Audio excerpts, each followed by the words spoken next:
Hello everyone, welcome to Stilt Video Series.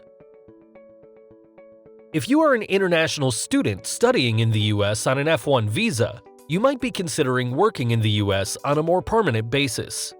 To accomplish this, you can change your visa status from an F1 visa to an H1B visa. Finding an H1B sponsoring employer. The main thing to know about attaining an H1B visa is you will always need a job offer from a sponsoring employer in order to apply. Your H1B petition is filed by this employer. Your employer will need to be in good standing and prove to the USCIS that you will be paid at least 95% of the prevailing wage for the applicable occupation. File an H1B petition. Once you've found a sponsoring employer, they will need to file your H1B petition as soon as possible. There are 65,000 H1B visas in the general category and 20,000 visas for people with a master's, doctoral, or other higher degrees. If your petition is approved, you will be granted H1B status and you will be allowed to start working on October 1st. File for a CAP extension. You might be in a situation where your work authorization and F1 status will expire while you're waiting for your H1B petition to be approved. If that is the case, you can apply for a CAP extension. With this extension, you will be allowed to remain on F1 visa status while you are waiting for your H1B approval.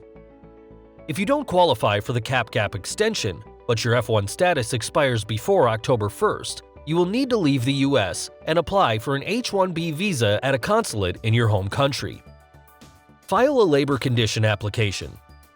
Your employer will have to file for a labor condition application, or LCA, once they file your H1B petition. This form is filed with the United States Department of Labor Employment and Training Administration. To apply, a Form ETA 9035 or 9035E is submitted. Once the LCA is approved, it will be valid for up to 3 years of employment. The purpose of an LCA is for your employer to attest to your employment details. Complete Form I-129. Form I-129 is the form actually used to apply for your change of status from an F1 to an H1B visa. Once this form is filed and approved, you may start working under your H1B visa.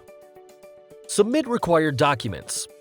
If you're filing for a change of status, you'll need to submit the following documents: your biographic information, full name, date and place of birth, marital status, etc., the job offer from your sponsoring employer, a detailed description of your job with percentage allocations, a copy of your resume, a copy of the relevant pages of your passport, a copy of your degree, all your transcripts, any course certificates, catalogs and brochures of the company who is your sponsoring employer, information about any award related to your occupation or field of expertise, experience letters containing your titles and dates of employment, copies of your Form I-20, copies of your current I-94 card, if applicable, a copy of your employment authorization document.